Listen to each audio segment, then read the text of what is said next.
গত 9 বছর ধরে শুধু পালিয়ে বেড়াচ্ছি।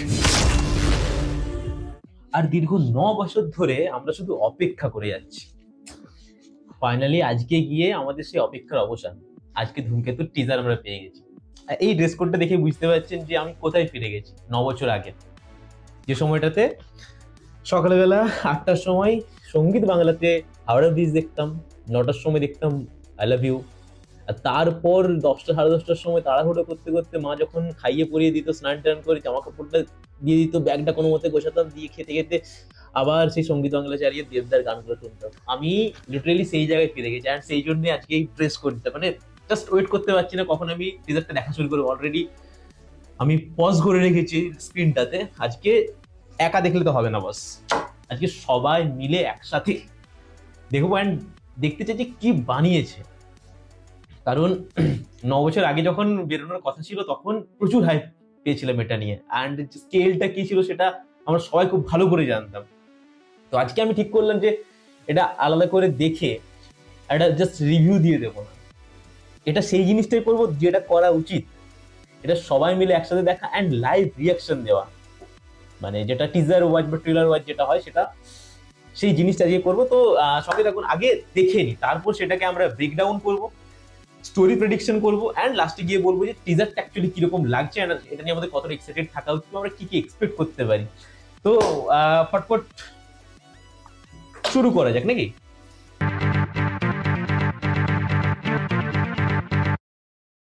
ওকে, সো লেটস গো।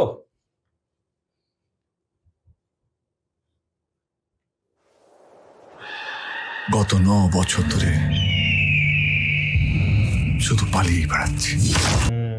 তো দেবদার একটা ব্যাপার আছে যে আগেও যখন সিনেমার টিজার গুলো বের করছিল তো তখন শুরুতে এমন একটা জিনিস বলে দেয় যেটাকে বলি আর কি, যে ব্রেক দা স্ক্রিন বা অডিয়েন্স সাথে ডিরেক্ট কথা বলে বা ফোর্থ ওয়ালের সাথে কথা বলে, সেই জিনিসটাই। তো এখানেও আমি জানি না স্টোরির মধ্যে ওরা রেখেছি কিনা, বাট এখানেও টিজারের মধ্যে কথা ঢুকে দিয়েছে যে বিগত 9 বছর ধরে আমি পালিয়ে বেড়াচ্ছি। নাইস।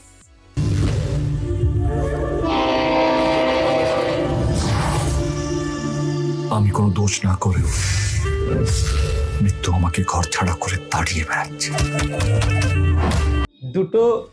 তিনটে ক্যারেক্টার অলরেডি দেখে ফেলেছি আমরা। আমার যেটা মনে হলো যে ওই টানেলের মধ্যে থেকে যেটা দেখা যাচ্ছে সেটা নিশ্চয়ই চিরঞ্জিত হবে, আমি লুক অ্যান্ড ফিল দেখে বুঝতে পারছি। অ্যান্ড রুদ্রনীলকে দেখলাম আমরা, দেবকে দেখতে পাচ্ছি, দেবের পিছন দিকে কয়েকজন জঙ্গি টাইপের এখানে কাউকে দেখতে পাচ্ছি। যাই হোক, এটা নিয়ে ব্রেকডাউনে পরে আসছি। তো আমি জাস্ট এখনো বুঝতে পারছি যে ওরা কোথায় নিয়ে যাচ্ছে বা কিভাবে প্লট সাজিয়েছে। বাট এতদূর অব্দি যখন দেখলাম তখন লিটারেলি একটা সাসপেন্স টাইপের জিনিস ফিল হচ্ছে। বোঝা যাচ্ছে যে কোনো একটা পাহাড়ি জায়গা, যেটা কাশ্মীর বা কোথাও হতে পারে, এত বরফ তো কোথাও পাওয়া যাবে না, সেখানে কোথাও স্টেজ করে এটা। আমি সালা মৃত্যুকে আর ভয় পাই না।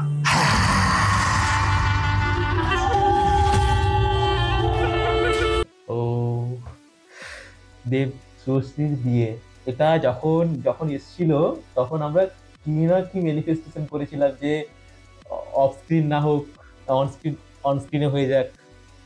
দেব শুভশ্রীর বিয়ে, এটা আমরা আমরা যারা ছোট ছিলাম তখন আমরা নিজেরাই ভাবুন, সবাই আমরা মানে এই জিনিসটা নিয়ে কত এক্সাইটেড ছিলাম দেব শুভশ্রীকে নিয়ে। বিয়ে কোনো কারণে সেটা হয়নি, সেটা আলাদা ব্যাপার, কিন্তু এই জিনিসগুলো দেখলে সত্যি এখনো নস্টালজিক ফিল হয়।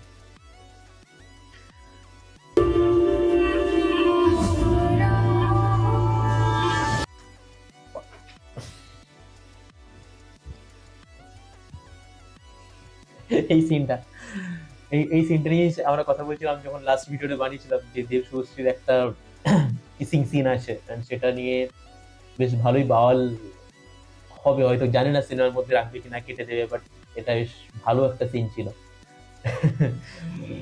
দেখা যাক, রাজদত্ত বেশ এটা দেখে বেশ ভালোই হতে পারে। কে তুমি? তুমি কে? This is the look.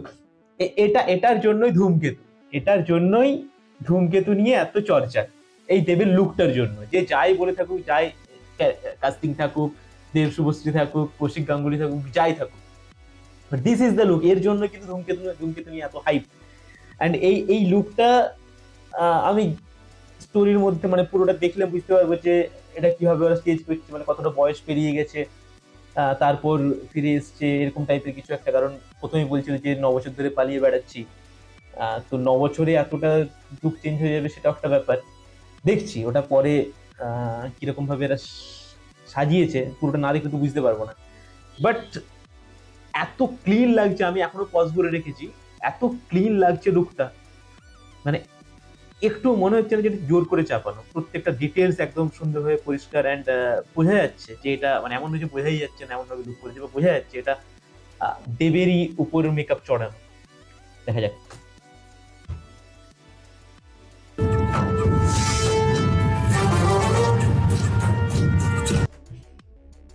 চিরঞ্জিতকে দেখলাম, চিরঞ্জিত দাঁড়িয়ে আছে। চিরঞ্জিতের বেশি কিছু আমি দেখতে পাচ্ছি না, আপাতত ক্যারেক্টার তো আমরা এগুলো দেখতে পাচ্ছি, দেব, শুভশ্রী, রুদ্রনীল, চিরঞ্জিত। আর তো সেরকম কাউকে এখনো দেখতে পাইনি, অবশ্য টিজার লেভেলে খুব একটা বেশি দেখায়ও না। অ্যান্ড যেহেতু এটা যদি কলকাতা হতো, কলকাতার বুকে দেখাতো, তাহলে হয়তো অনেক বেশি ক্যারেক্টার দেখাতো। কারণ আমরা জানি জিনিসটা যে বেশি কাস্টিং বাইরে নিয়ে গেলে তাদের একটা আলাদা খরচ আছে, তো বাইরে যদি শিডিউল করা হয় তাহলে নিশ্চয়ই কাস্ট সেই অনুযায়ী করা হবে, মানে খুব বেশি কাস্টিং থাকবে না। তো দেখা যাক পরে কাউকে দেখা যায় কিনা।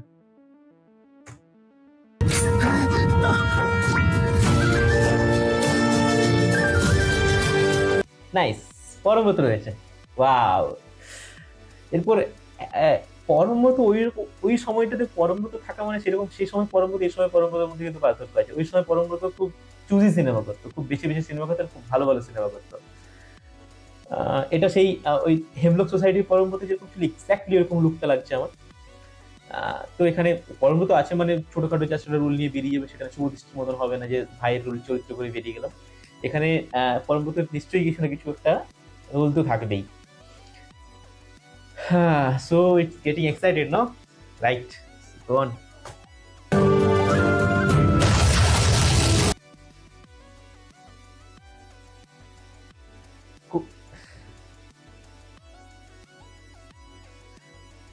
আমি আমি আমি লিটারালি কিছু বুঝতে পারছি না এখনো কি এরা কি করতে চাইছে। এরা গাড়ির বোম ব্লাস্ট দেখিয়ে দিল, but this is looking nice.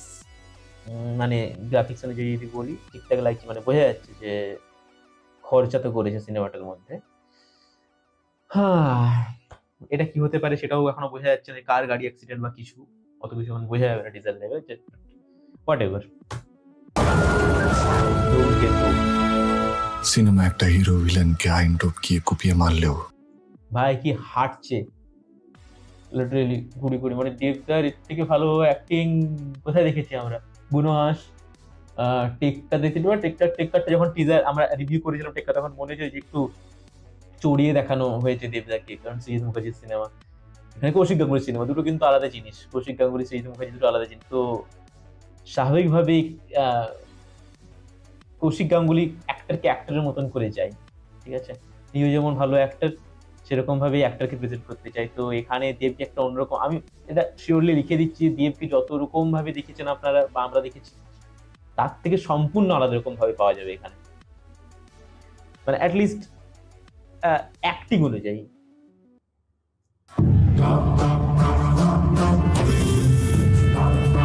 সে হিরোই তাই। কি হয়ে গেল ব্যাপারটা? মানে একটা ছোট জায়গা থেকে যেখানে কোনো কাস্টিং নেই, যেখানে ছোট ছোট ডিটেলস আমরা দেখতে পাচ্ছি, স্টোরি বোঝা যাচ্ছে না কিছু, সাসপেন্সের মতো একটা জিনিস, সেখান থেকে হঠাৎ করে এমন জায়গায় স্টেজ করে দেওয়া হলো যেখানে হাজার হাজার লোক বেরিয়ে গেছে রাস্তায় ভারতের পতাকা হাতে নিয়ে। আমি আমি আমি বিশাল এক্সাইটেড হয়ে যাচ্ছি যত দেখছি।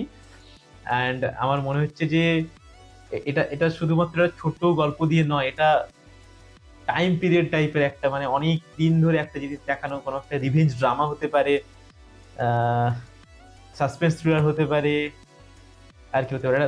শুধু একটা লাভ স্টোরির মোড়কে অসমাপ্ত প্রেম কাহিনী বলে চালিয়ে দিচ্ছে সেটা কিন্তু নয়, এর মধ্যে অনেক খোসা থাকবে, পেঁয়াজের খোসার মতন, যে আপনি যতগুলো খোসা ছাড়িয়ে যাবেন যে আসল পেঁয়াজটা কোথায় সেটা দেখতে দেখতে হয়তো সিনেমা শেষ হয়ে যাবে, এরকম টাইপের একটা আমি ফিল তো পাচ্ছি। যাই হোক, শেষ করি, তারপর আসছি। কৌশিক কাপুরের ছবি। আর আমরা মাঝখান থেকে ভিলেন হয়ে যাই।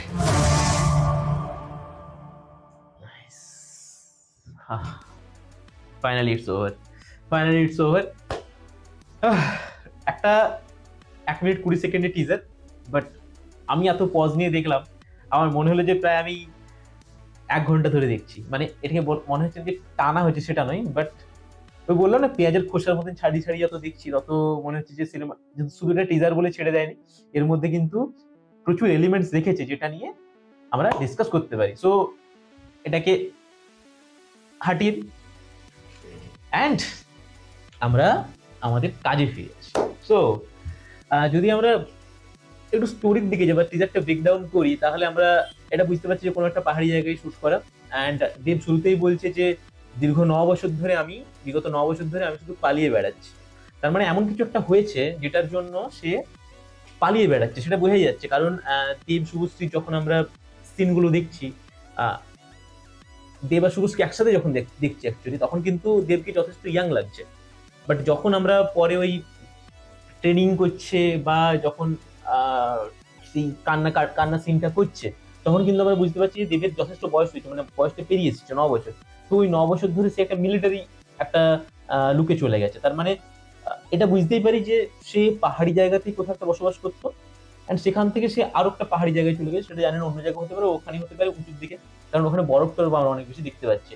তো কিছু একটা ট্র্যাজেডি ঘটেছে যেটার জন্য দেব পালিয়ে বেড়াচ্ছে, একটা মিলিটারি ট্রেনিং নিচ্ছে। অ্যান্ড সেটা হয়তো পালানোর জন্যই, বা সেই ওই বললো না যে জঙ্গি যে জিনিসগুলো আছে যেগুলো সাইডে সাইডে আমরা দেখতে পাচ্ছি, দেব হয়তো তাদের সাথেই বলা যায় তাদের সাথে যোগ দিয়েছে, অ্যান্ড তাদের সাথেই পালিয়ে বেড়াচ্ছে, হতে পারে একটা জিনিস। দ্বিতীয়ত এখানে আমি চিরঞ্জিতকে অ্যান্ড দেবকে দেখতে পাচ্ছি, এখানে দুজনেই একটা মিলিটারি পোশাক পরে আছে।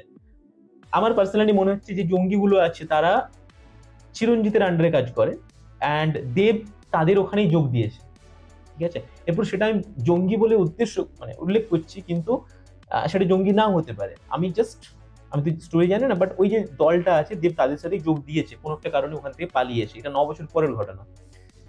থার্ড, আমরা রুদ্রনীলকে দেখতে পাচ্ছি, অ্যান্ড আমরা এই যে একটা সিন আমি দেখাচ্ছি এখানে যখন রুদ্রনীলকে অনেকে করে মানে পাকড়াও করে নিয়ে যাচ্ছে, এখানে আমরা দেখতে পাচ্ছি পিছন দিকে যে লোকটা দাঁড়িয়ে আছে, যার মোটামোটা আইব্রোজ, সেটাকে দেব মনে হচ্ছে আমার, আমি জানি না কেন।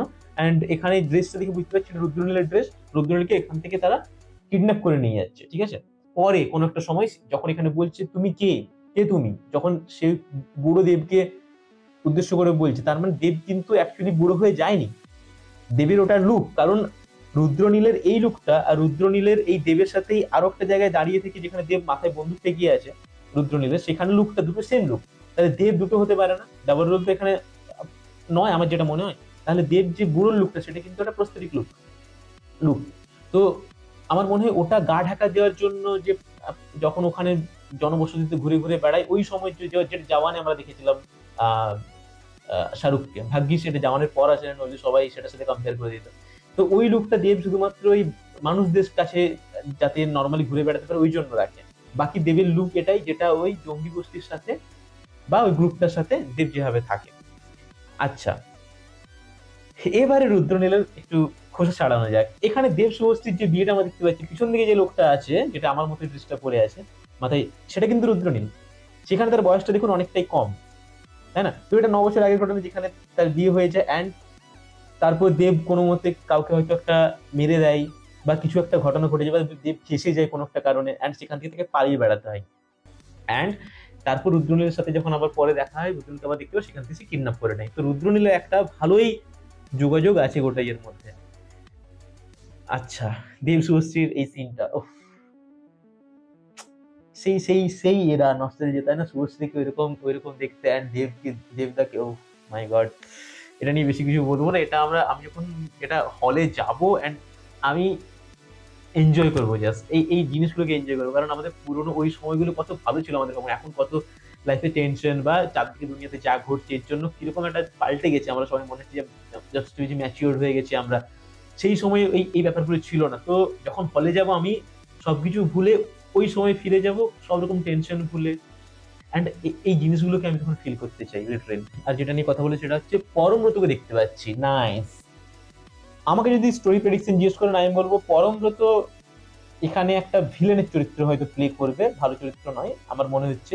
যেটা এখন নয়, 9 বছর আগে যে ঘটনাটা ঘটেছিল শুভশ্রী দেবের সাথে, যে ট্র্যাজেডিটা ঘটেছিল, সেটা হয়তো এর কারণে ঘটেছিল। দেব যে কারণে লাস্টে কথাটা বলছে যে সিনেমাতে যদি একটা হিরো আইন টপকে ভিলেনকে মেরে ফেলে তাহলে সে হিরোই থাকে, কিন্তু আমরা মাঝখান থেকে ভিলেন হয়ে যাই। তো এখানে হয়তো দেব কোনো কারণে ভুলবশত দেখে মেরে ফেলেছিল। পরমব্রতর লুক অ্যান্ড ফিল দেখে মনে হচ্ছে, বা পরমব্রতর এরকম একটা অ্যাপিয়ারেন্স দেখে মনে হচ্ছে পরমব্রত এখানে ওই কাজটাই করবে। And যতটা সম্ভব পরমব্রত ওই 9 বছর আগেই তার ব্যাপার থাকবে। আমি জানি না এটা সিনেমা এলে বা ট্রেলার এলে আমরা ভালো করে বুঝতে পারবো।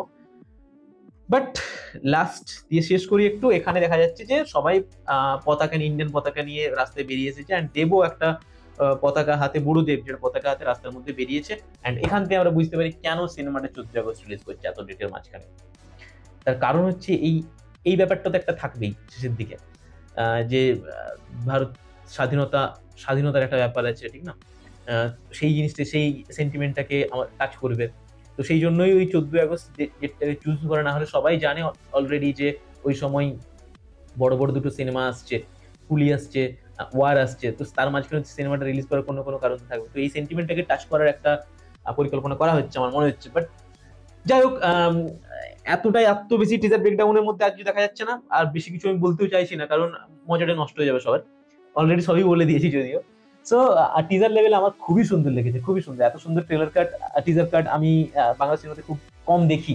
অ্যান্ড এখানে আমাদের যেরকম স্টোরি দেখিয়েছে সেরকম স্টোরি কিন্তু লুকিয়েও রেখেছে। এটাকে আমরা খুব এমন নয় যে, দেখুন যে যে ডিরেক্টর, যে এডিটর, সে কিন্তু জানে যে অ্যাকচুয়ালি স্টোরির মধ্যে কি আছে। অ্যান্ড সে ডেলিভারেটলি ইচ্ছে করে কিছু কিছু এলিমেন্টস দেখেছে, যেটা আপনি যদি খুব খুব গাঢ়ভাবে বা খুব দৃঢ়ভাবে দেখেন, তাহলে কিন্তু আপনি ওই এলিমেন্টস গুলো খুঁজে পাবেন এবং আপনি যোগ করতে পারবেন একটার সাথে একটাকে, তাই না? তো খুব সুন্দর একটা টিজার কাট হয়েছে। শুভশ্রী খুব বেশি দেখায়নি এখানে। শুভশ্রী জানি না কত বড় রোল থাকবে। আমার মনে হয় না যে খুব বেশি শুভশ্রীর এখানে রোল থাকবে, ঠিক আছে? কারণ এখানে বেশিরভাগ জায়গাটা হচ্ছে ওই পরের দিকে, আহ, মানে আপনার স্টেজ করা।